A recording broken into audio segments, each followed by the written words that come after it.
This episode of the Council of the First Ones was recorded on November 28th, 2021.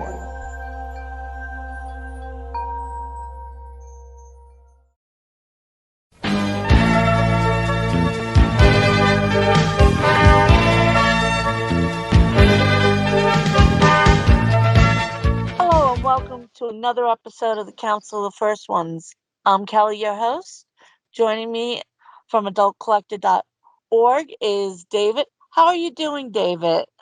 Hi, Kelly. Hey, Sean. Oh, just, really enjoying the now Christmas season here in Seattle. And I'm so excited for the 5 episodes that we just saw for Revelation. I'm ready to get down and get into this. Well, also joining us, we have Sean from the Legends of Grayskull. How are you doing? I'm doing pretty good. Happy Thanksgiving, everybody, and happy birthday to David. It feels like it's been forever, so I'm ready. Let's do this. Well, we've got to admit, Kevin did deliver on his fighty. Yeah. I mean, the last 5 episodes, I don't even know how to explain, because there are loose ends that they didn't tie up from the first 5, but yet, I don't know about you guys, but it felt like they were rushing the storyline a little bit. They packed quite a bit in, I think. Yeah, I mean, there's a couple things just now that we've seen the full 10 episodes finally, and I feel like it could have gone 12 episodes and it still would have worked in some ways. So, and it really, like, those last episodes really did feel like you're watching a movie, and you're like, but that was only 30 minutes. Like, that's crazy. They had so much stuff packed to these last 5. But yeah, like, there's definitely, they left plot threads open on the first part, and then they open up plot threads on the second part that have people debating online what happened there too. So I think this is the story that will never end in some ways. I mean, where do we begin? I mean, I'm still boggled that Skeletor got the power finally. And then Adam was dead. And now Tila was able to use her powers before going into the pool. Yes, I know Mom was helping her. Mm-hmm. But it was like, whoa, slow down a little bit. We just crested the lift hill from the first 5, and we're on that roller coaster where every time you blink, something else came up. Yeah. And Well, rewrite Tila's backstory, where now Duncan's not even her adoptive father, but real father. Yeah. That I didn't like them retconning the 2000X where it was Fisto. I think, I read something about that just yesterday that I think it was Yuka mentioning that the whole idea of Duncan being the father in 2000X was kind of like a red herring.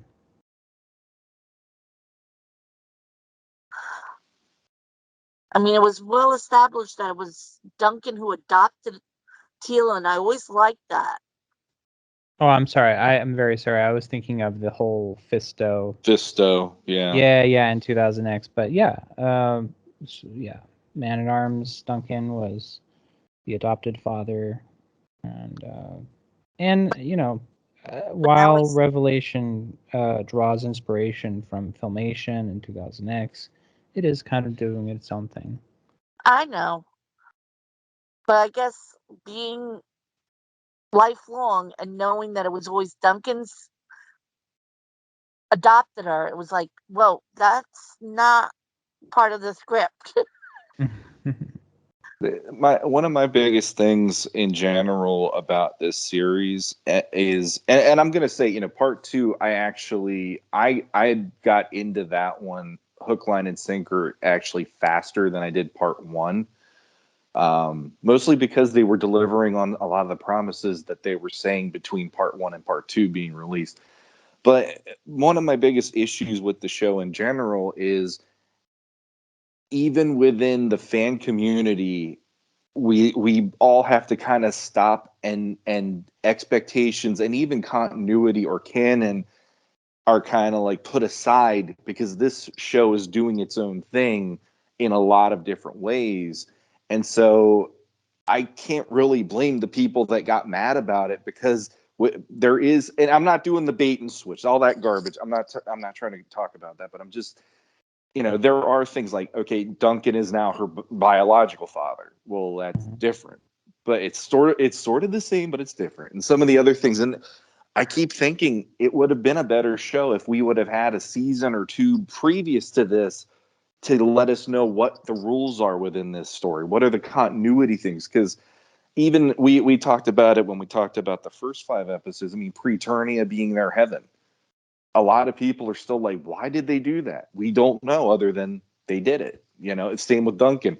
They did it. I think the only reason they did it was maybe streamlining some of the continuity so it didn't have to go into, well, who was her original father then and all this stuff. But I really can't fault the people who, they're not the haters and not clickbait people, but just genuinely like, what are they doing here? Why are they doing this different? And you kind of go, this is their own story and that's it, But yeah.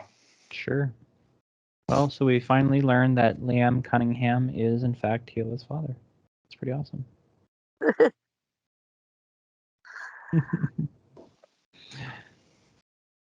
But I know that was one of the things that just maybe it was just affecting me.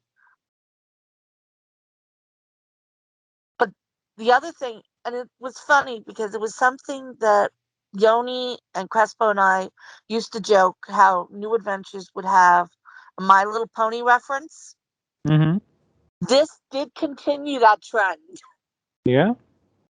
Yes, when Adam calls on the power and he's talking about that he understands that he's the spark and it was prophesized, that actually goes to My Little Pony Friendship is Magic episode 2, when the main character actually said almost word for word the same thing.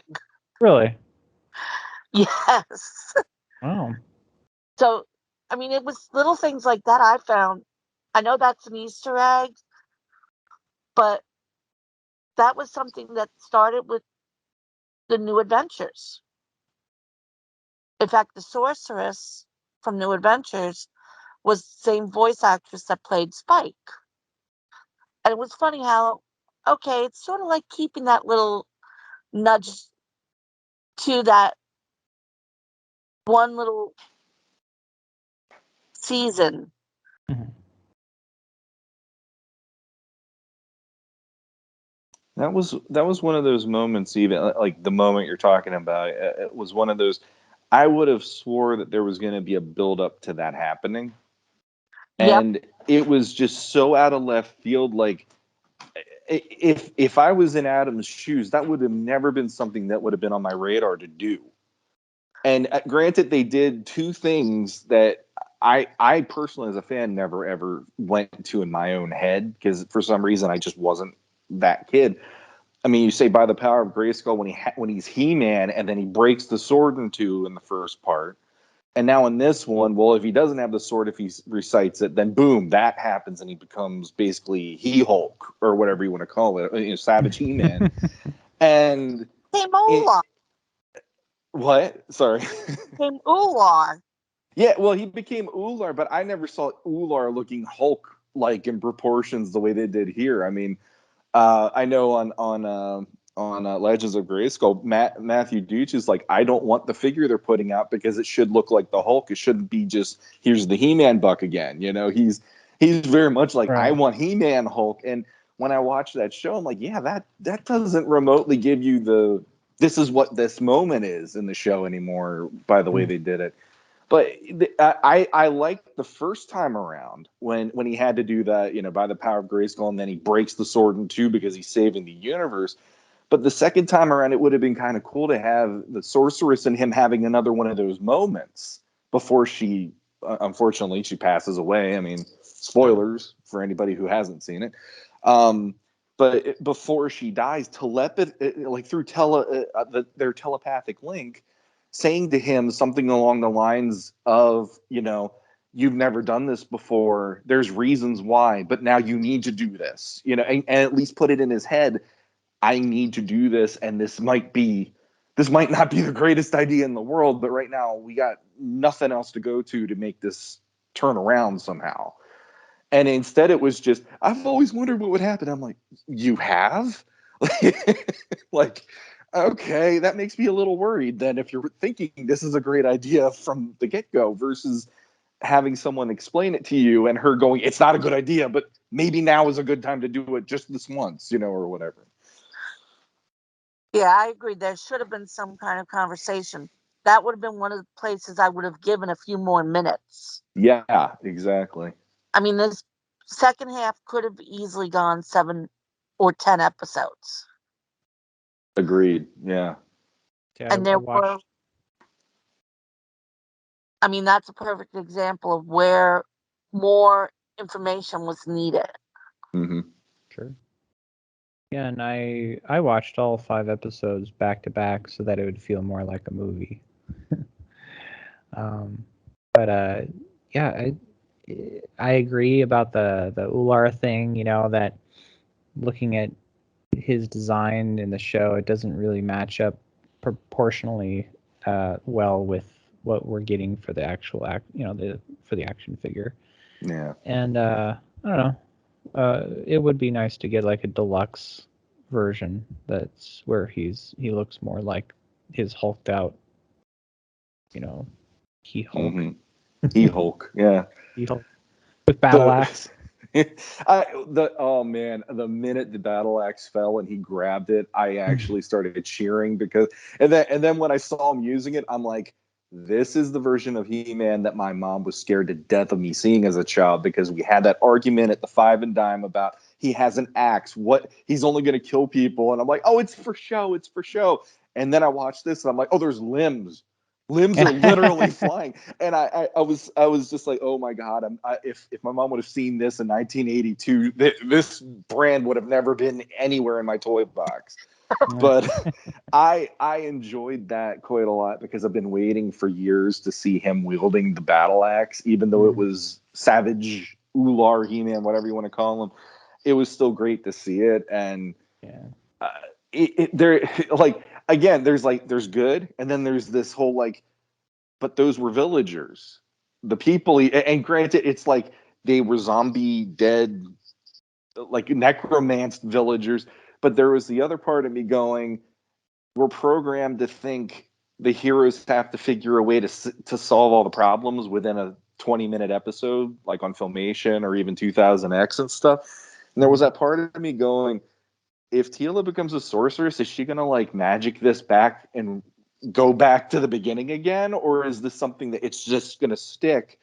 And these villagers had to die these horrible deaths because of, first off, Skelegod, and secondly, Savage He-Man just like, screw all y'all, and just killing everything. And like even with the Justice League, I know there were people having complaints like Darkseid turned normal people into parademons. And so the Justice League are killing them left and right. And it's like, you're killing actual people if they weren't transformed, So I was thinking of that, watching it, going like, I like the action sequences, but then there's another part of me going, but those were people that he would have been protecting it otherwise. And that makes me a little like, how do I view this? Do I view it as a good thing or a bad thing here? Yeah, good point. And I mean, like you said, like how do they reverse all of this? So we find out that Skelegod tells us that, oh, you had this power but you never used it. He was able to take what Clamchamp and Fisto's souls and banish them to Subternia? Yeah, either that or did he extinguish them completely, or he just sent them to Subternia? I think he said something about, he mentioned Subternia. Yeah, because Yeah, but see, in the fifth episode, you don't see Fisto or Clamchamp back when Evelyn Rose yeah, Subternia. exactly. Mm-hmm. So that's one of the loose ends. Yeah. Because they were on their way to Preternia when Skelegod said, no, I'm sending you to Subternia. Mm-hmm. So did they go? Well, Yeah. yeah, good point. And, there's the larger problem of Hero and Mossman and everybody who was in basically heaven who died. And Marlena said, she killed everyone in heaven. Yeah. Yeah. Yes. The name that we coined for her is Hevelin. Evelyn. Nice. Yeah, Hevelin. But yeah, there's I think the thing about the second part, like I really love the action sequences. The action for me made up for the stuff that people were complaining about in the first part, at least from my brand of geekdom about this stuff. Yeah. But there were definitely like curveballs to this where I'm like, oh. Yeah, and they played it up a little bit. They did the whole thing of, Evelyn, she's working with the good guys in order to get the magic back in the first part. And then they planted the seeds of doubt with her. And even they had that moment where, once Skeletor came back, will she or won't she? And then she's like, oh, and I was just getting to like you guys and all that. And she goes to Skeletor's side. But I literally did not expect that turn of events to make her turn into the ultimate bad in this, versus I thought Skelegod was going to be the ultimate bad through the rest of the show. So I was like, oh, okay, that's interesting. So now we have He-Man and Skeletor teaming up to fight the bigger bad, which that was different. I wasn't expecting it, but there was a part of me watching. That I What didn't was that? expect. A Yeah, lot I didn't expect with her. Exactly. That's what I was going to. It's like I've gone to this a few times on the show when Voltron, Legendary Defender on Netflix, when the final season of that was nothing but them chasing Hagar through reality because she's destroying reality. I was like, does every Netflix animated series I like have to end every season with this? Because I'm like, this is basically the same thing that they did on that show, but it only took 3 episodes instead of a whole season. But still, it's like I'm like, why does and like they even made a joke about it on the after show. I just was watching that like yesterday, and they had Kevin Smith and Jane Hughes were playing with the Revelation figures or the Masterverse figures.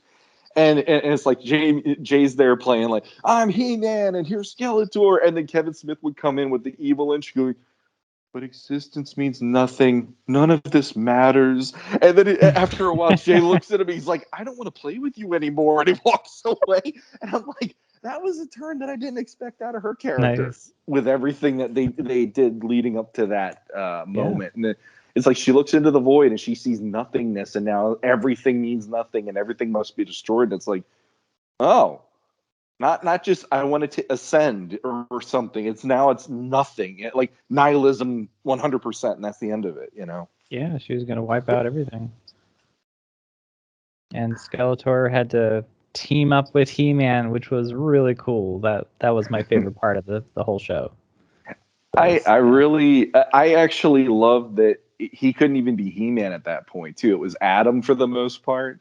Yeah. And it was kind of really fun to see them interacting and doing like their back and forth. And, I like that Skeletor was using the portals again, but this time he's sending Adam through the portals to jump around to try to get a position to get Evil in somehow and stuff. And I got to admit, like that part was really sweet, and for me liking 2000X, there's a complaint of the spinning of weapons on that, and I was here watching this going, man, Skeletor every time he's about to fire the Havoc Staff, he's spinning that thing constantly. But you know what? It's freaking great on here because Powerhouse just delivered on that. They had him in all these cool poses while he's swinging it around, and but yeah, there was like this, Mark Hamill grew as Skeletor for me in those episodes in particular.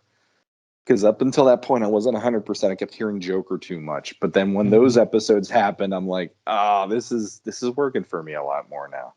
Yeah, and that's another good point, that in these episodes, I mean, other than him, continuously calling Evelyn Linny, I didn't really, there was so much going on. I really didn't, focus in on him sounding like Joker anymore. It was okay. This is Skeletor. This is just a really fun show that we're watching, and yeah, definitely got away from the Joker thing. Yes, and I was actually happy for that we got away from it. Yeah, agreed. One of my absolute favorite parts of the show were those moments where you really feel like the writers were speaking to us old fans. Like Adam and He-Man's interactions with Queen Marlena. Like when he fell on the Talon Fighter's windshield. That was I laughed so hard when they did that sequence. Oh, that was great. Hi, Mom. Can you drop me off at the ground assault? Sure, don't be late for dinner. Oh my gosh, that was just wonderful. Yeah. And of course, we did get our clueless as if. Yeah, they had to shoehorn that in there somewhere. Yep. So it was a reference to, okay, that's what was going on. Well, and his interactions with the king, his father. That I was very impressed, and that was well written. Mm-hmm. I think that was overdue for the fans to hear Randor acknowledging Adam. That was a great sequence just in general, because up until that moment, I'm like, how are they going to get him back to Adam? And then when with the whole, oh my God, that's the royal sigil there. Oh my God, he's going to go down there and he's going to kill the king or something. And it's one of those parallels. Like, you watch these shows and some of it might resonate with you more than not. And for me, my dad and I didn't get along. We didn't see eye to eye through most of my life. He passed away over 10 years ago now. And it's like, there is that moment of, it would just be nice to let my dad say, I'm proud of you one time or something, and I'm watching that sequence and it felt kind of cathartic going, it might not have been my dad, but he was a dad that I saw every afternoon as a child too. And the fact that we had that same problem where we wouldn't see eye to eye on stuff, and he never was 100% proud of me because I wouldn't match his version of me versus me. That was a heck of an emotional impact moment. And I like that I like that he's like, even kings should be able to say they're sorry, or admit they're wrong. And I love that it wasn't him doing what he did at the end of part one again, where it's just still anger and stomping his feet and everybody has to be dismissed and everything and thrown in jail. So that was nice. They showed that growth for Randor. Yeah, I know I cried when I was hearing it, because like you, I love my dad, and I still wish I could hear him say, yeah, he's proud of me. Yeah. So it's sort of like Randor's become like the adopted dad for all of us in that scene, that we needed to hear it. Mm-hmm. And I loved how right before Tila tried the Black Widow thing with Yeah. I was like, oh my God, are they ripping off Marvel now? I was waiting for her to say, "Sun's getting real low, big fella." I was so waiting for that moment, and I was even giggling to myself, even though she didn't quite go there. I was like, "Oh man, they are basically They started paraphrasing to. it." Yeah. They started to. They had her in the right pose, everything. Yep. Didn't Oh, didn't quite work out. oh, no, that was. I would have had to pay royalties to the mouse. And Scarlett Johansson on top of that too, probably. Yeah, But but yeah, I don't know. I felt like the second part definitely had more going for it than not. But I got to admit, like one of the bits that I again, this could have used maybe another episode or two, like you were saying, Kelly, because I felt like they put a lot of time into Teela making her decision. And there was like she had to say goodbye to Randor, she had to say goodbye to this person, that person, and it was this, you can do it, and all, and it's that affirmation thing. And I felt like Kevin Smith in particular, I know he likes The Flash, and I feel like every episode of The Flash they have that run Barry run moment, and it's like that's what would make him bawl. Every time they'd show a reaction video of him, he'd be there like Barry, run Barry, and he'd be bawling, and it's like that's great. I love that. There is an emotional kick to those moments, but you need one of them. You don't need five of them leading into the big moment for that character. And the other thing too was I felt like the stuff came so naturally to her after not being able to do anything about it that I like her fighting evil, and it shouldn't have been quite as equal as that fight was, which would have been better, like I said, for maybe one more episode to have it like Teela can't get finished with it. Sure. And then maybe her and He-Man team up to fight her versus her being able to finish it by herself or something. But that's the whole thing about 5 episodes and that's it. But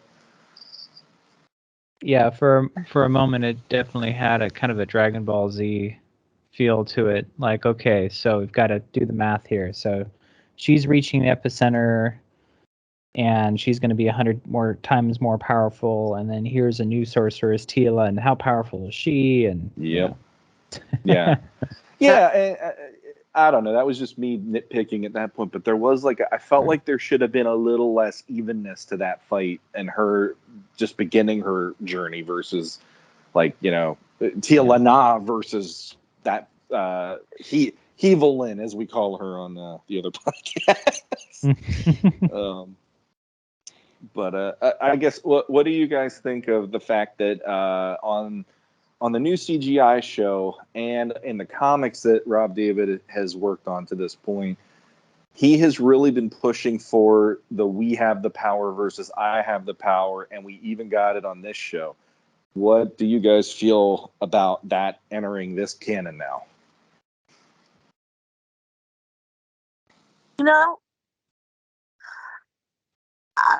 It's. I still think it should have stayed as I have the power. I know where they're coming from. That we have the power, trying to get everyone motivated. But it was always one person had the power. It was not shared. And now it seems like, okay, we have to spread it out. We're going to share it. We're opening up Grayskull to everybody. I don't know. I mean, it is something new to the brand. Mm-hmm.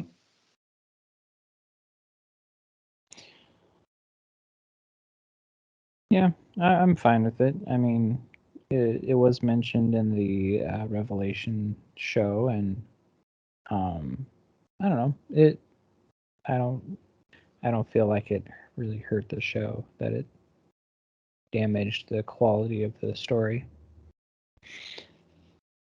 Yeah, I mean, it ended up with, yeah, it was really cool to see. I mean, I thought it was really weird seeing Beastman turned into like a monster thing, but otherwise, it was really cool seeing Evelyn suddenly holding up the sword, saying, by the power of Grayskull, I have the power." That was really cool.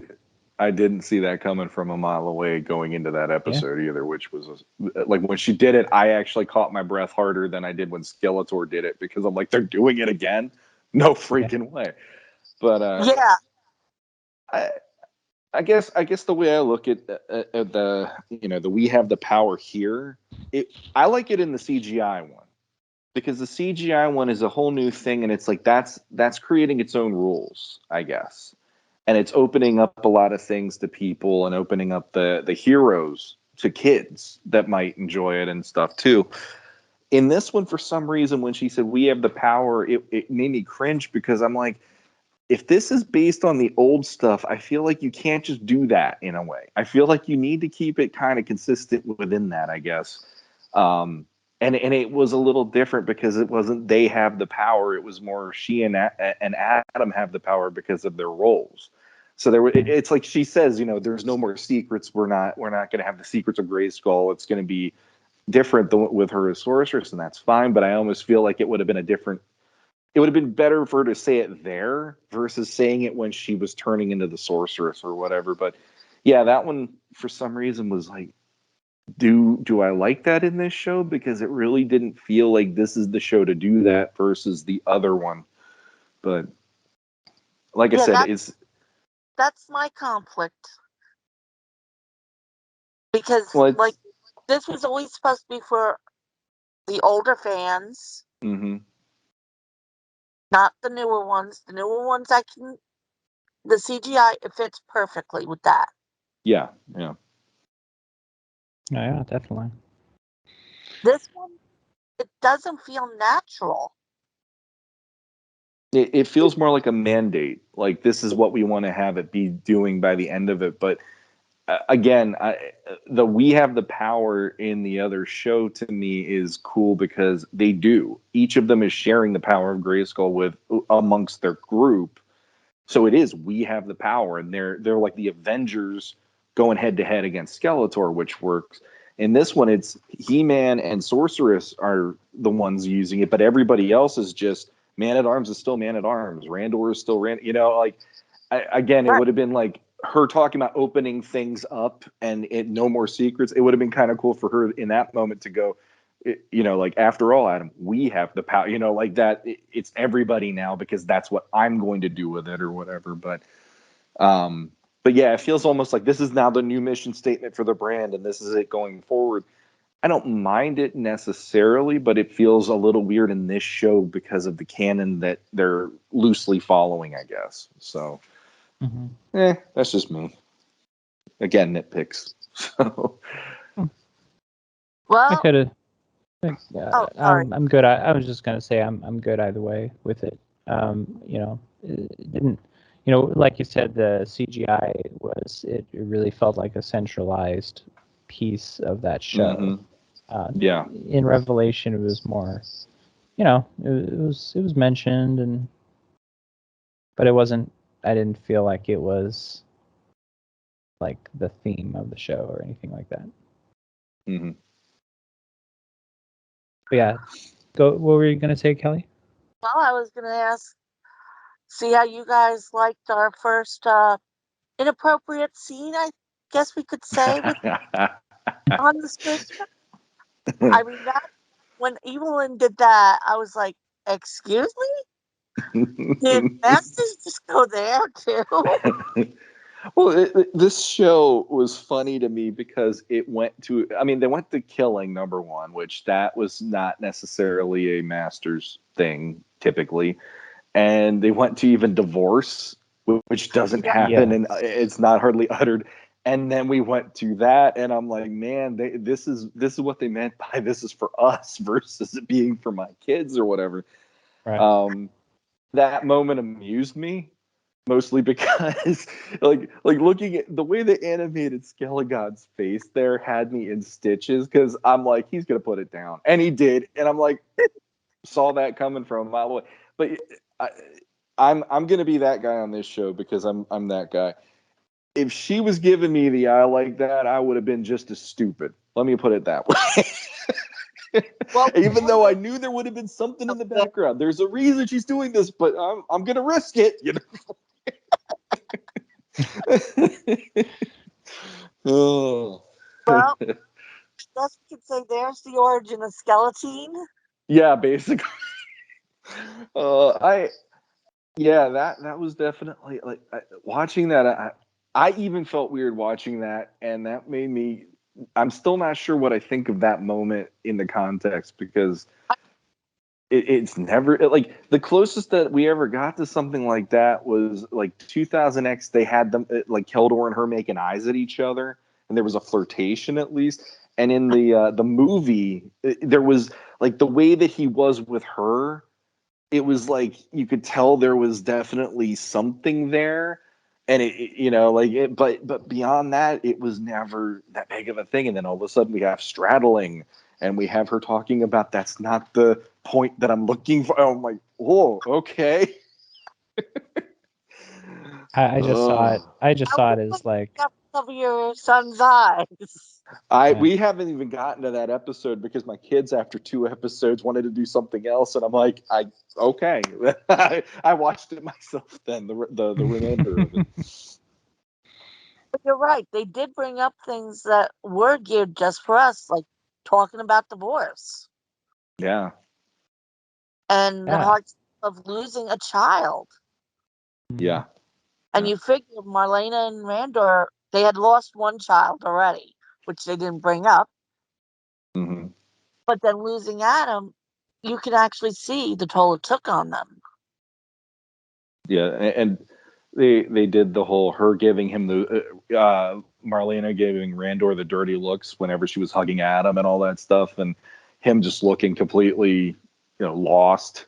Like, he wants to be there hugging his family, and she's giving him the look and all that, and it's definitely stuff that I wouldn't have expected, but it's stuff that once part one happened, a lot of people are like, well, what's that bedroom like right now? Like at the end of that episode, like he found out she knew.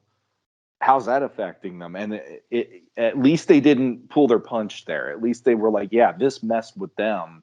Mhm. Both his death, both losing their child's life, but also the fact that this was something that was hidden from him and the way he reacted to that. And I liked that. And I even liked in that sequence where where Randor's talking about all of that. He was the one to address what so many people were so mad about Tila for. And it made me go, thank you. Because we said it on the show. Like, seriously, she's in a point where she's discovering all this literally in the last hour of her life, leading up to all of these things changing.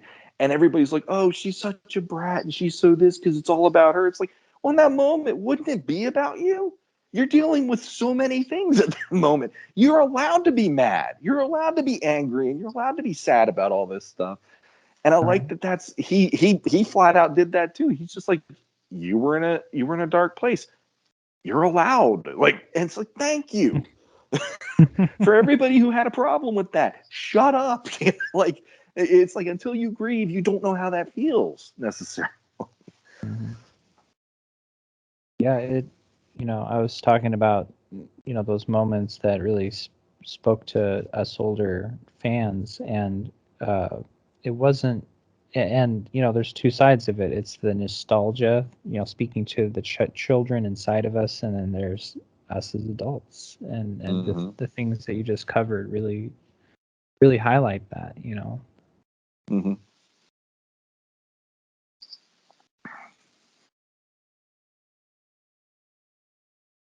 It was just a really powerful, I feel like it was an emotional show. Um, and yeah, I feel like overall, like looking to Kevin Smith and the others who wrote the show and thinking, wow, like they really know their stuff, their craft. They, must have spent a lot of time learning about Masters of the Universe, really absorbing it, and they were able to come up with something that wasn't, that was genuine, that really, spoke to a lot of us, that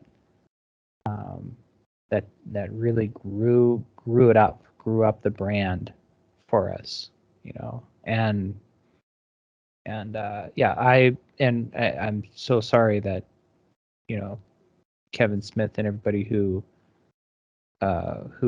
had their hand in this show's creation had to go through the miserable um, reactions from the first 5 episodes. And you know, it's so wonderful to see that the reaction has been much warmer with these last episodes, and I really hope that we'll see a second season. Well, we better, the way they left us on the cliffhanger. Yeah. Yeah, that was interesting. I mean, come on, Motherboard giving the technovirus to Skeletor while showing the Horde symbol. Mm-hmm. I mean, talk about really pushing it. Are we Mm-hmm. now saying technovirus came from the Horde? Or Motherboard is tied into Hordak somehow? Yeah, that's a very interesting ending. You know, the Screech um, statue transforming into this woman, this like you know, robot thing, and get to see the Horde symbol, which, you know, a lot of people are talking now on the Revelation fans group about, you know, what is this? Does this mean we get Shira? You know, people very excited, like, oh, it's got Hordak, so maybe this means we'll get Shira in the show. You know what? I actually hope that if we do have a season 2, they're introducing Dispara. I think the Shira origin needs to be spread out a little bit more, and that we need to see the dark side of Adora before she becomes Shira. Yeah, And this would be a great way of letting us see the darkness first. yeah, they could totally go that route. I'm one of those people that when that happened, I actually hope it's just He-Man fighting them in the next season. And I know everybody when they go to the Horde, it's automatic that it's got to be hand in hand with She-Ra. But when I was a kid, the Horde and He-Man and Skeletor were duking it out before She-Ra showed up. And I would rather do that. Plus the other thing from just a logistical standpoint, and I'm not even worrying about the copyright or whoever owns what, because I heard that's a whole can of worms with trying to get her on the show potentially. But just in general, we just finished a She-Ra series like not too long ago in the scheme of things. And there is that part of me going, I don't need them to retell all this again right now. Like, I want the Spara. I do. That is one of the best new canon things that they've come up with, where I Yeah. embrace that 100% because I never liked how Filmation handled that. I always thought it should be a lot more dark and gritty and just, you know, like scarier for her, you know, and at her everything about her should be harder and more difficult and stuff. That storyline proved that's the way it should have been for me, at least when I was a kid. And I hope they go there because it's an adult version more and they could Yep. go to some of those lengths.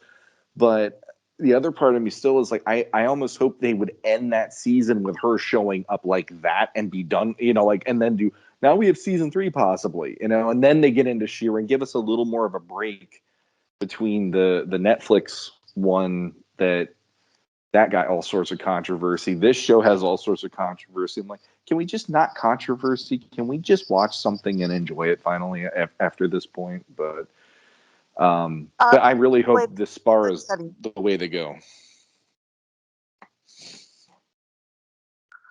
No, but I agree. They need to give this bar some time. Maybe have just the Horde and Dispara in the background. Yeah, I could see that. Figuring we are going to get a new Skeletor because he's definitely infected. Mm-hmm. We have a sorceress who does not know about what happened to Adam and Adora because she was either not born or was a baby. Yeah. So I could see the Despera working for at least a good season.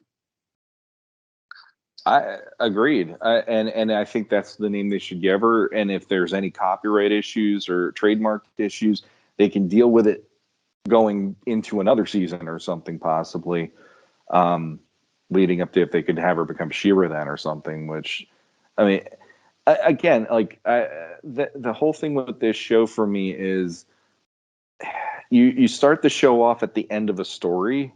Really, I mean, the all of these parts were leading towards the end of a story. But there is a part of me that's like, it reminds me of Filmation, where Filmation started kind of, he already had the sword. He already was He-Man. He's already known as the most powerful man in the universe, and he's working with the good guys and everything. And here we go again, where it's like we have that, but we don't have all the answers to that exactly, because this isn't its own. It's its own thing compared to Filmation. So it's like 2000X gave me that beginning that I always was waiting to see.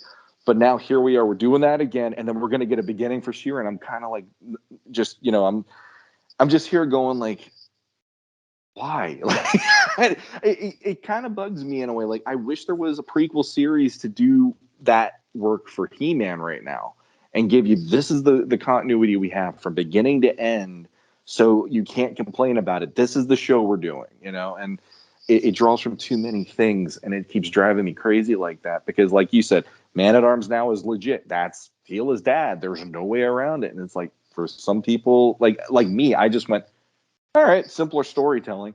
For other people, say, but that wasn't how it was, and so yeah, I don't know. I going forward, I would love to see the Horde, and especially with Powerhouse doing the animation and the designs. Hopefully, they stay going forward as well. The Horde's going to look amazing because they did a great job with these characters. And the fight scenes, God. Very impressive fight scenes.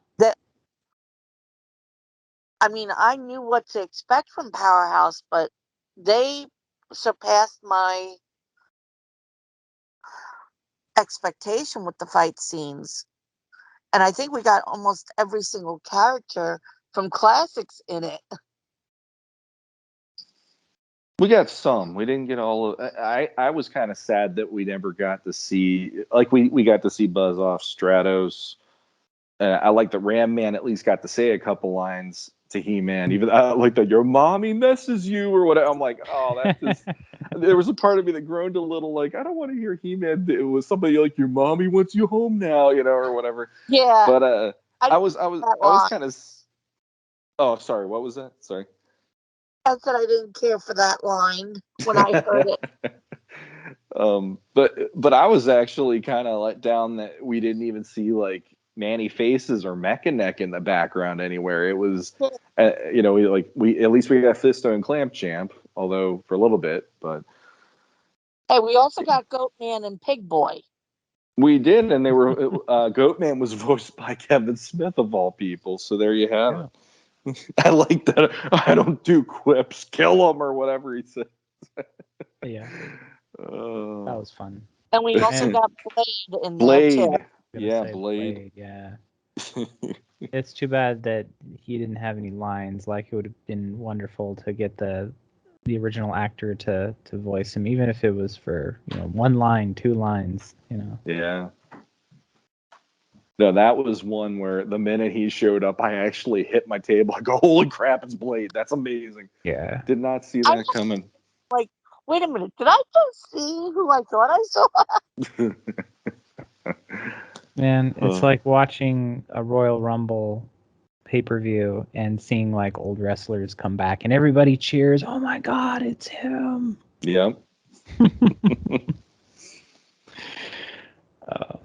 But I was just gonna say, I with Skeletor being transformed by the Technovirus, I wonder if he's gonna look like New Adventures Skeletor, or like the Classics figure, or somebody else. I don't know. We'll have to wait and see. Yeah, but Hopefully they don't like the jet lag. He doesn't need eyeballs. right. No. Yeah. Yeah, No, not I'm like good that. without that. Yeah. We have a But much better version in the classic what I sphere. like Yeah. in the fight scene, Scareglow going up against Randor. Let's Mhm. get the Oh yeah. legs going. Yeah, That that was cool. that fight scene could have been 2 episodes for me. That could have been even more epic. That would have been the only way that would have been even better for me, because that was the fight scene I always wanted to see when I was a kid. That was the fight scene all of us wanted to see as a kid. Exactly, and I mean, they did so many things right in that sequence. I honestly, one of the moments that took me by surprise leading up to that moment was with Orko coming back. Yeah. And I actually on Legends of Grayskull, I had to apologize because I really thought Orko wasn't dead, and Mhm. I was one of those like, no, he's alive, he's alive. You people are crazy. The R.I.P. Orko videos and all this. No, he was dead. Okay, so like that was probably the biggest shock of the whole thing for me. But him getting the power sword away from Hevelin, and Adam finally grabbing it and doing the incantation and stuff. I was like, man, that moment actually, one of my all-time favorite moments of anything like that was the '87 movie, because I love that he's fighting his way through the whole throne room. He's fighting God Skeletor, shooting him with lightning and trying to get the power sword out. And when he finally gets it out, you're like cheering your head off, because it's like he's Yeah. winning. And it's like that was actually, I think, even better than that moment in that revelation. I really dug that. When he gets it, man, Chris Wood just nailed that incantation. He just Yeah, nailed it for me on there. that and I love Such a good show. Dorothy's comment saying, "Oh, you guys are in trouble now." Yeah, I love it. He's on the outside and he just sees the lightning coming through Grace. It's like, oh yeah, and they did not disappoint. That whole sequence was amazing to see him just coming out there and going head to head against everybody. And I mean, you have him on Battle Cat, and they even changed the well, first you have him on the hoverboard. That's right. You have him on the hoverboard flying around because Ram Man gives it to him and stuff, and then his mom. Then he gets into the Oh, ground attack. But yeah, I loved it. Like the minute he shows up on the battlefield, everybody has that like second wind in them now, and it's like, oh, he's back, and oh, they have like that whole, get to safety positions. There are no safety positions. Oh, there's you're up. one behind me, and I'm like, "Ugh." It's Yeah. like this is that He-Man for me. So, Yeah. oh, Yeah. it's so good. And then Skeletor is insisting on fighting He-Man, and He-Man's like, "It's not about us." Yeah. Which contradicts '87 movie where it's always been about us. It's like, Right. no, it hasn't. Chris Wood would like to disagree on that one. Oh, and there was Oh, that line too where he said, "Let this be our final battle." yep, They got that. yep. And I read. I want to go back and look. When Orko comes back, they do a little bit of the Filmation music. Apparently, something to do with the Filmation music. Yeah, that's I what I didn't. read too. So I go back and re-listen to that Yeah. sequence. I'm surprised that Orko didn't look like Oracle from 2000X. I I actually I was smiling, going, I knew they were going to make him white. I knew his robes would be white this time because it's the Gandalf thing. It's that's the what happened. exactly. Apparently, when you die, you come back and you're wearing white all the time. Who knows? I mean, after Labor Day, you're screwed. But you know what? I mean, it just. I really wish I would have went to Vegas and put money on that, because I would have cleaned up that. Yeah, and actually I liked it, and I liked how assured he was. in this, and Mhm. it's like anytime you were like, oh crap, he's gonna make a mistake. No, he's like leading man at arms to safety, making that hallway really quick to get them out of danger. And he's like taking on Scare, and I like that Scareglow's scared of him. It's like, what has he been doing in the underworld with him that he's still scared of Orko? The look on Scareglow's face when he's just like, hey, I bet you say that the fear of a king is the best. I bet you have the best taste or whatever. And he just goes into it, and the look on Scareglow's face is like, man, he must have been pissing him off for the last 5 years. That was so cool because Yeah, that was. I wouldn't picture Scareglow like that. Yeah. Oh. But I do like the light, and also how his magic wasn't acting up, Yeah. and how Evelyn saved him at the very last second from being sucked back into Subuternia when all the bad guys at the end were being put back in their place. That was wonderful for Evelyn to save Orko like that. Yeah. Mm-hmm. Well, and we got some more costume changes. Evelyn, at the very end, sporting a kind of a crown-looking thing, and getting rid of her scepter. It'll be interesting to see what they do with her in a second season if we get one. Well, I bet she'll be knocked up. We got to see the makings. Now we're going to see jealousy. I don't know. I don't think that. I don't think it went the full 9 yards on that one. Right. But no, I heard there's people out there that are complaining about she didn't get any kind of like there was no comeuppance for her part in it and all that stuff, and I'm like, well, it doesn't mean that it won't happen. It means that for right now that's how it worked out though. But Right, we're not worried about Eternia law right now. yeah, well, and that's the thing. There were a lot of people that I've heard more positive than anything this time around, which was really nice considering, all of us got to see some version of bad coming out of the last part back in July and everything. But yeah, this one, it's like they tied everything up that they could. And so it doesn't mean that that's going to be it for her, and it doesn't mean she won't maybe answer for that. But just right now, it is what it is, And actually, the one part in the battle that I got a kick out of, I really liked how the minute the He-Man and Battle-Cat got on the battlefield, the animation changed and it went hyper fast.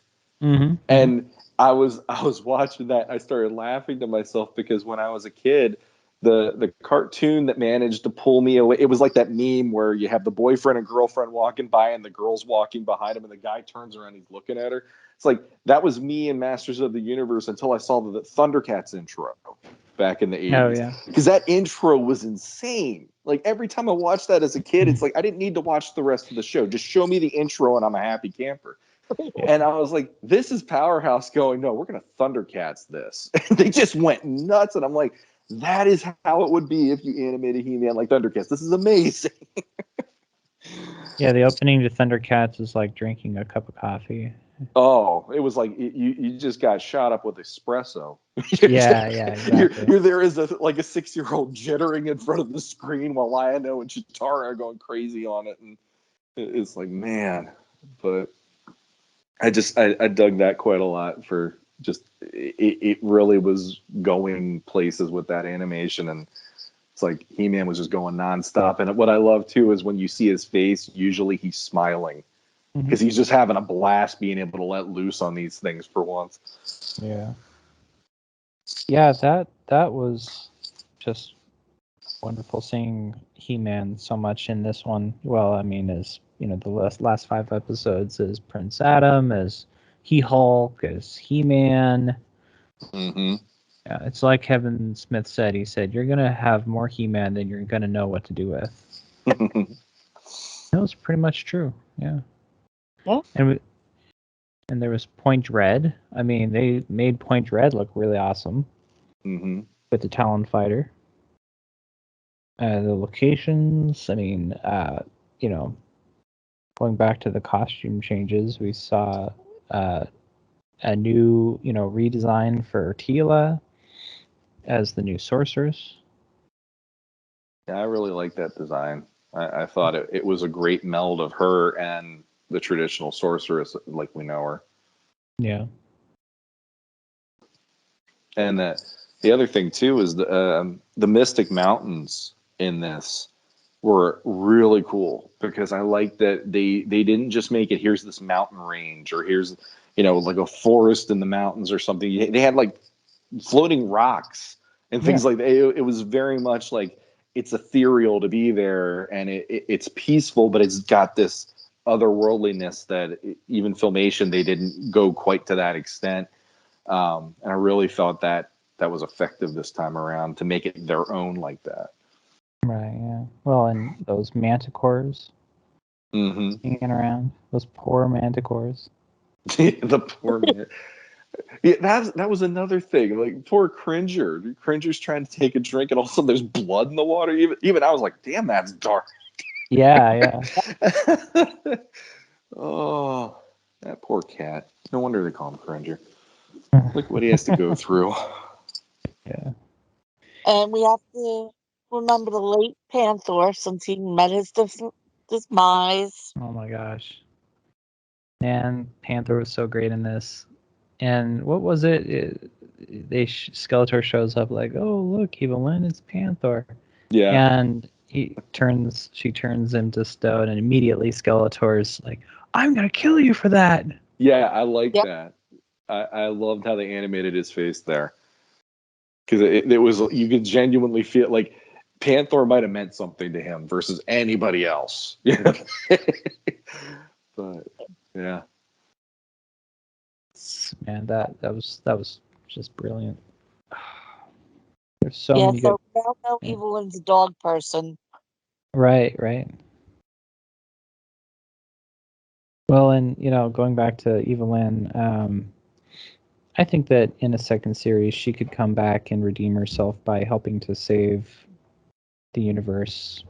Helping to uh, defeat somebody or some bad guy or to save some good guy, something like that. I could see that. Well, what I also noticed in the end, it sort of seems like Zor, they were making Zor like a religion, mm-hmm. trying to Yeah. counterbalance it with the motherboard and Screech. Just the way they were saying we were chosen priestesses and all like that during Tila's transformation Mm-hmm. and seeing the prophecy at the lake where we saw the snake that I presume will become King Hiss attacking the sorceress, which was Zor, Mm-hmm. Mm-hmm. and where Evelyn Well. saw destruction. That's where Tila was seeing, no, it's creation. So I was getting a Mhm. religious vibe from that. Yeah. Yeah, definitely. Well, and the whole, you know, how they depicted the lake with the goat. I mean, we've The seen that. It kind of reminded me of the scene in Avengers where Thanos is magicked over to this, like, there's this surreal scene where he's laying in the water and it was kind of like that. It was like this surreal, very surreal moment. And yeah, I was curious about that snake because the colors reminded me a bit of, like, I don't know, Battle Cat, but yeah, King Hiss. That does make a lot of sense. the ram, the ram was the same color as the ram staff. Mm-hmm. In fact, horns and all like that were the same exact way. Hmm. So I would say the ram, that's supposed to be the origin of probably the Havoc staff. Which then negates the prequel comic origin, which is okay by me. That Yeah, didn't sit well with me in that prequel comic. the prequels, I don't even know why they even called it a prequel, because you didn't even need any of the information to understand the story. Yeah, I don't because think they added anything to it. Well, let's I see. mean, You did. Yeah. thought it would with the first issue, but by the fourth issue, I'm like, okay, how is this going to tie into what we're seeing on the screen? Yeah, I think it's appropriate that they make this series in a way that you do not need to read the comic books at all to understand anything that's going on in the show. It was interesting to see the earlier design of Skeletor when he was a member of the Horde, which I believe was the same design they used in the comic book. And of course, there was the monster with the tentacles. Trying to remember its name. the Orlax. Orlax. Yeah. Yeah. And so that was there, of course. Well, the other thing, speaking about it going mature, which I don't know how the heck I forgot they went there, but I mean, they had to go with the Evelyn origin of her parents were going to eat her on this series too, which that for me was like, did we need to go there? Like they could have done that in the comic and left well enough alone and just say, I grew up very poor and I ran away from home. Boom. That's all you needed. Why do you need to talk about your parents trying to eat you because they had no food? You could have just left that not said and just go into your living as a gutter rat then. Okay. For there's certain things I guess in Masters where I'm very much like you don't need to talk about that. Cannibalism is definitely top 3 of that list as of this point for me because it's never been said anywhere else and it's not something that it doesn't strike me as something that would be brought up or even thought of in Eternia. I mean, if you go with the movie, they're all vegetarians anyway. So True. I mean, come on, they had to teach Tila about chicken. Yeah. Why do they have it on these little bones? These little sticks. Rib bones. Yum. I love it. Yeah. Those were meat bones. Man, that I'm sure everybody else was feeling it. That slow pan up when Evelyn meets Skeletor for the first time, and you're thinking, "Oh, this is gonna be Keldor," and it's not. He's the design from the comic book. Mm-hmm. Yeah. Well, they did in the first 2. I want to say it was the first 2-ish episodes of the part 2. They really did go out of their way to say he's the demon from another dimension, like in the mini comics originally. And that made it like, yeah, they're just closing the door on Keldor is no longer a thing here. We're just gonna go with he's the demon from Infinita, I guess, and that's fine by me because I've always liked that version growing up. I kind of like it's the Joker thing. I like just say he's a demon from another dimension, leave it at that. It makes it spookier to me, and so that worked. But I bet he didn't eat people. Whatever. Anyway, that's bugging me. It like that one out of anything. Like I can handle them talking divorce. I can handle some of the other stuff, but that one just is like, why did they need to go there in this movie? In this show, I should say, not movie. Yeah, it was a bit unnecessary. I agree. Yeah, but Yeah, they could have definitely skipped that part.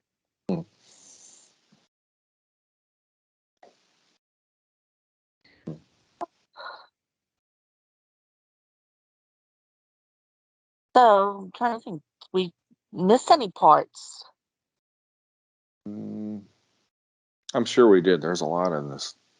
Like you said, they've put so much into this one that there are moments you blink and you miss it sometimes. The other one felt that the part one felt like the pacing was a little easier to digest, and this one, like you were saying, it felt like they did throw a lot into these 5 episodes that maybe they could have staggered a little bit more in the first part, perhaps. But Yeah. what else? But I'm actually wondering if after all the comments from the part 1, did they go back into part 2 and change anything? Because remember, we were supposed to see a priestess and Ileana, who was from the That's Forgotten, and they were cut. that's true. Yeah, we didn't see that priestess character at all. I was expecting Adam to, I mean, we had plenty of time to speculate about what we would see in the second half, and I thought that that Adam was going to be healed by the priestess, and there was that glove, but so yeah, I don't know. Maybe we'll see that character again in a second season if we get it, but it's possible that although that they changed, some elements in the last 5 episodes, though, from my understanding is after the first 5 episodes were aired, very shortly after it was said that the final 5 episodes were already well underway to being complete. Mm-hmm. But I'm sure they did make some kind of changes based on the fan responses. Because the pacing definitely was picked up. Yeah, I mean, it had to. With everything they were trying to cover, they really had to in this one. But the other thing the one part that I noticed, and this is not actually within the show, but it's in the them talking about this. What was that? Part of the post show? Well, not even that. In just leading up to this, Kevin Smith had radio silence since, like, he on his show, on his podcast, he really would address some of those things, and he addressed, like, well, episode 7, you're going to see so much He-Man, you're not going to know what you're to do with yourself. You're going to see He-Man and Skeletor duke it out the way you always wanted to see it, and all this stuff. But you didn't see him going out there and really doing interviews this time around, and you didn't see him promoting it quite the same way. And they just let this do its own thing. I think that was probably both Netflix and Mattel just going, we're just going to put it out. This is already in the can. We're doing this. But Sure. it really did surprise me how, like, they didn't even do a second preview. They just did, here's one preview. Hey, it shows up next month. You're good to go. So that really surprised me on that level too. I don't know. I don't know much about the production of cartoons, but I do feel like they were probably so knee deep or even further deep into it that changing stuff around, other than maybe cutting out a little bit of time here and there to work it. I feel like all of this probably was worked out way in advance before all of the negativity hit. And they're just like, well, just wait till the second part then, because we're going to, everything you're saying now, we're going to address it there. Right. And that I think leads to the one of my biggest things about the show is who was the one to decide to make it 2 parts, because that was probably the worst idea they could have had, more than any other idea I've seen other than cannibalism. Because Yeah. like That's the trait that Netflix does with most of their animation. it, So I'd it, say it that was a Netflix thing, I'd say. see that doesn't make sense to me though, because like other animated series I've seen, they at least will end a season, and that's what they keep saying, this is season 1. So it's like, I know they split up seasons sometimes, like She-Ra did it on hers, and I know Voltron did it, but at least on the first seasons of those shows, they did like 12 or so episodes first rather than 5. I think Castlevania is the only one I can think of where they did, what did they do, like 3, and then they They came out with like staggered some other ones or whatever. they did to test the waters because they weren't sure if it was going to make it. Yeah. And And obviously, I mean, look how far that one went. I mean, geez, that went how many seasons? And that was That's Powerhouse again. So, but that just blows my mind because like if they would, I guess the way I would have rather have seen them do it, and yes, Netflix, I know nothing, so obviously don't take any word I have to say about this, but how hard would it have been if they launched it just in the last week? How hard would it have been for them to wait until Christmas and just go, here's a Christmas present for everybody who wants to feel like a kid again. Here's He-Man back, you know? And this is for us. So it's like the old school people. It's like when you went downstairs and you got Castle Grayskull on Christmas morning back in 1982, you know?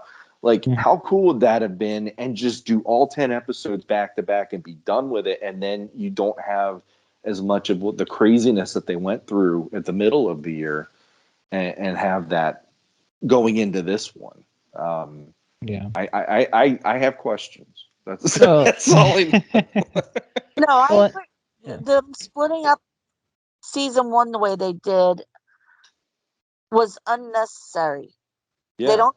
Netflix doesn't do it with their live action Well, shows. exactly. Like I watched Midnight Mass. Because I know it gets me fuming. Like, why do I have to wait 2 or 3 months? If you don't Exactly. want us to sit and see the whole thing at one time, don't drop it all at one time. Mhm.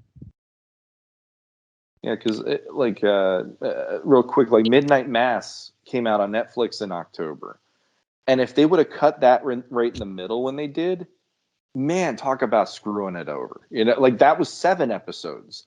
So it's like, what are you going to do? Episode 3, and then you don't get anything until the end of the year or until next year or something. And it's like this was not a large series compared to obviously, like I said, Shira, Voltron, some of these other ones that are like 10, 12 episodes for a first season. Mhm. And I don't know. That just it's kind of mind boggling. And hopefully, if they get a season 2, I hope they don't do the same because that was part of what made the fans get the way they got, you know, and the negativity being involved in it and stuff. And it's like this time, just put them all out next time. When you have them all done, just put them out, and you Yeah. know, don't do this halvesies deal. I Yeah, mean, that is. Mhm. if they're going to drop, they want to stretch it out, then you do it week by week and drop one episode like they do with Young Justice on HBO Max. Yeah, or anything Disney Plus. Yeah, I mean, it's certainly one of the big lessons that we would hope that they learned from this. Yeah. But and one of the things I was concerned about with them splitting this up is the merchandise. You look at, they've got the lunchbox that they came out with that only features designs from the first half of the show, of course, and there are a couple of coloring books that are on their way, and I'm wondering if they're going to have any content from the second half of the show. And then there's the Panini sticker book, which I'm pretty sure that was already released in Brazil, and I know that must have had just content from the first 5 episodes. So does this mean we're going to get a second Panini sticker book, more coloring books, or is there going to be a lack of product featuring the second half? Don't know. I mean, you figure the second half toys are just hitting because I know I just missed getting the Savage He-Man 2-pack, Mhm. and it's not because I wanted Savage He-Man. I wanted a workout, and understandable.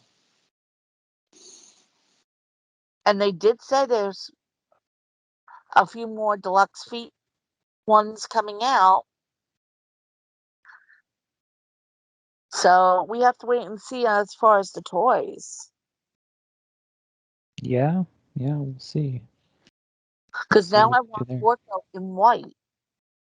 Yeah, of course. And it just Yeah. seems like, okay, you just showed us a bunch of designs that we wanted toys right before the holidays. Are they coming out? Were they Mhm. planned? because we need that healing. We need the Tila as the sorceress now. Yeah, sure. Well, the other like I know, I've always heard the rumor being when George Lucas did Return of the Jedi, he wouldn't kill off Han because nobody would buy a figure of a dead character, and it's ironic that Wave 3 has Fisto. I'm like, okay, Yeah.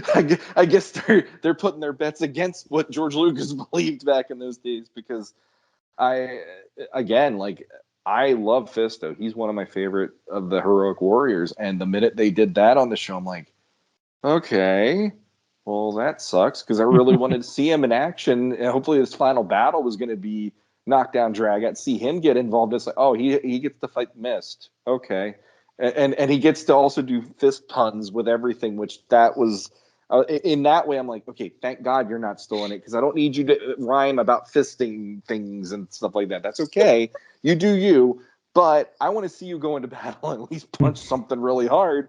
And it was just Mist, and that was that. But well, they did put that line in there. they did, they did, and that was a yeah. There are times where when you love something, you kind of wish that pop culture didn't get involved in it in the span it wasn't as visible as it is for that reason. It's Right. like, I guess, we can all at least be thrilled that at the end of the final episode, they didn't have Adam break into "What's Up" by Four Non Blondes, at least. So, Well, one of the episodes is titled after some lyrics from that song. I'm trying to look it up here. But it was, somebody caught it. They made a post on the Revelation fans group about it. I'll probably not find it. But yeah. The other thing, the titles of the episode this time around were not as engaging for me. And I know that's a really dumb thing to say, because half the time you don't even see the title cards if you do, Sure. just skip to the next episode. But like for the final episode, and that being what it was, and then it says comes with everything you see here or something like that. Oh yeah. I was like, what? Like, this is not funny. Like, come on. Like, I can get the whole nudge, nudge, wink, wink thing and all that, but that just made me go like, are you literally saying this is a toy commercial now? Because that was something that so many people were dead set against, and they would argue it. And I'm like, that title is just like me right in your face about it. I'm like, yeah, okay. So Each sold separately. yeah, each sold separately, and action figures not included. It's like, okay, so let's see. Yep, it was the episode "Hope for a Destination." Oh my God, how did I not catch that? Because that was that out of all of the titles in particular, I'm like, what? Like, what? Like, what does that even mean here? And I don't know. I just felt like none of the titles actually sunk up properly with what was happening as the point of each episode. So I was like, all right, I don't know what this is about this time. The other one made, like, The Forge at the Forest of Forever. I'm like, that was a cool name. That actually got me really like, what is going to happen on this episode? And these were just like, man, these felt like, I said it on the other podcast, but it felt like 90s. Anytime you got an album, an alternative album in the 90s, you'd see the names of these songs and you're thinking, oh, it's going to have something to do with this name. And then you listen to it, I'm like, what the hell? That didn't even show up in the song. It's just this random name they gave the song. And then you're like, I guess I like the song anyway, but the name makes no sense. So that's it felt like the 90s again for me on that level. Well, they definitely put some Easter eggs in there. Like there was a shout out to Wu-Tang Clan. Yeah, which I don't have a lot of history with them, but I did see some people saying, yeah, they mentioned it because who was it? Method Man playing Clamp Champ and all that. So yeah, so one thing I wanted to mention, going back to She-Ra, is when I was at PowerCon this last PowerCon event, I had the chance to speak with Melindy Britt, and I asked her, like, so are you going to be in the Revelation series? And she said that it doesn't look like that way. It doesn't look like they're going to go that direction. Mm-hmm. So, I mean, maybe we'll still get She-Ra, but with a different voice actor, or there won't be a She-Ra. I don't know. Don't know, but yeah. Sorry, just wanted to say that before I forgot. But yeah, lots of little references here and there in the show. The last 5 episodes felt quite a bit different than the first five. The first five, and my brother pointed this out. He watched it, and he said that the first 5 episodes felt like this progressive, story, this journey that they were taking. Where in the last 5 episodes, everything hit the fan, and it was go, go, go, go. This happened, this happened, this happened, this happened. Which I can see that. It feels like, if anything, the first 5 episodes were like the regular episodes, and then you get to the last 5 episodes, and it really felt for me like a movie, like the climax. Mm-hmm. Yeah, I agree with that. And Get third act. mm-hmm. Yeah, and the thing is, like, I've been thinking about it. I can't think of where I would be like, well, if they wouldn't have done this here, it might have made the story feel less like it's a lot going on in the last two, or the second part. I'm saying, but yeah, it's funny that we have so much happening in the second part, and there's still things that were left unsolved. Mm-hmm. And so it's like, how you just can't address them all. And it does at least open up, well, what could they do with a second season if they get it? And, Yeah. maybe they'll go in some of those directions, or have at least a character exploring those directions or something. Because, I mean, for me, like, the whole Preternia burning thing was definitely like, I hope we go back to this, because I don't like that idea of you're dead, but you get to get killed twice. That's horrible. Right. I mean, And They never answered if Preternia came back when Tila and Adam used the power to close up the void. mm-hmm. We know Subeternia went back, mm-hmm. but it didn't answer the Preternia. Yeah. Yeah, and that's unsettling to me. The idea that either you become plant food or you're going to hell. There is no other options on Eternia anymore unless they fix that. And I like the idea of, like, when they showed King Grayskull and Wandar and Vicor again, it made me happy to see it. But then I'm like, oh crap, I'm witnessing their death again. Okay. It's like, that was Transformers the movie all over again for me as a 43-year-old. I'm like, oh my god, Prowl is dying, and so is King Grayskull. But yeah, I mean, there's definitely threads that I hope they follow in the future. And like, that's kind of why, that's the other reason I'm okay with if they don't go to She-Ra right away, if they do season 2 and have the Horde, because there's some of these things that they could go back to and address them, and at least resolve them in one way or another before they bring a whole nother character in, or even more, depending if they go to everybody that's a part of the rebellion, not just She-Ra or something. And mm-hmm. so, but I'm not gonna lie, I would like to see She-Ra animated in a way that I'd like to watch her again, because I really didn't enjoy the anime Steven Universe version of the look of She-Ra in the other show, compared to what I think Powerhouse would bring to the table to do a design of her now. So Sure. I have no that's doubt. welcome. Yeah. That's definitely welcome.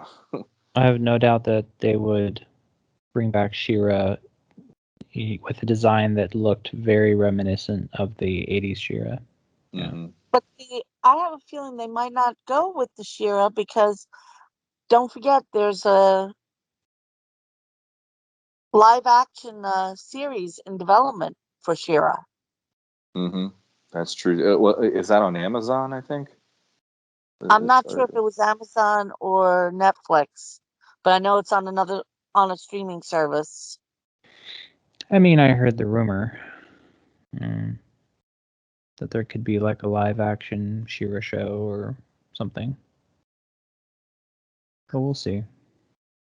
I mean, figuring Universal does own She-Ra outright, and they do have their own streaming service with Peacock, where most of the Filmation cartoons are also housed, where you can see them besides YouTube. Yeah, I mean, it could be an amazing show. You know, it there's a lot of opportunity there for them to get She-Ra right and to do her justice. But we'll see. Yeah. You know? I'm nervous if that's the case because that means I got to subscribe to another streaming service. I already got so many of them that I don't know what to do with them half the time. And I mean, honestly, what was that? I thought it was just me with too many streaming services. I don't have the time to. I mean, I made myself do Revelation the day it came out for the fact that I knew I was going to get spoiled if I didn't do it that day. But that's like I don't get to do that with everything because my work and my kids and it's like holy. Well, I was watching it at work. I was giving my benchmark to my students and had my headset on, Nice. watching it on one of my screens. I would have been doing that too if I still had if I had a job where I was at an office or something. That would have been playing all day. But yeah, like I honestly though, depending if they do go this direction, live action She-Ra and all that stuff, and depending if they take it in a little more of like the Revelation way, where it's a little more like serious and not all like everybody goes to the princess prom kind of stuff. I'd actually be happy to see it because it would definitely be like that would be must watch for me. And I'm not the biggest She-Ra person, but to see it taken seriously and maybe have its own take on the continuity, that would be pretty fun. We'll see what happens. I did see that in the news, but I haven't heard much about it other than the possibility is there that they're doing it. Yeah, I remember the only thing that Kevin has said really about, well, he said some stuff right after the show was announced at the at Paracon, saying that he understands that Adora will have to play a role at some point. And then he mentioned, maybe there's a chance that we could get at least a nod to the Christmas special and stuff like that. But recently, really all he has said is that hasn't really thought too much about She-Ra because he's had to put so much effort into wrapping his head around He-Man, and everything else about Masters of the Universe. So, and I'm thrilled, honestly, that that the reaction's been much warmer. And Kevin said so this much about the new episodes that the reaction has been much better. And, Yeah, I haven't seen any hate videos or anything with part 2. They're still out there, They're unfortunately. out there, but you got to look for them this time over. They're just there like last time, which is good. There's not many. Yeah. I'd like to thank you for listening to this episode, and I'm wishing everyone a happy Hanukkah. Until next time, good journey. And this is David Clark, owner of AdultCollector.org. I hope everybody will join us on the 60,000 member He-Man and the Masters of the Universe fans group on Facebook, as well as the Masters of the Universe Revelation fans group on Facebook. And happy holidays, everyone. And until next time, good journey. And this is Sean Scavarna. If you want to have even more Revelation talk, feel free. Legends of Grace Skull podcast. We did do a deep dive into each episode as we could, fast reactions, and you'll get to hear me punchy by 1 a.m. when we ended that. Oh boy! But yeah, happy holidays, everybody. Hope you get time with your family and friends and everything this year, especially without the craziness of COVID hanging over our heads as badly as it was. And enjoy Revelation. Go out there and watch it. Show Netflix that this series is something you want more of in the future, and hopefully we get a season 2. And good journey, everybody.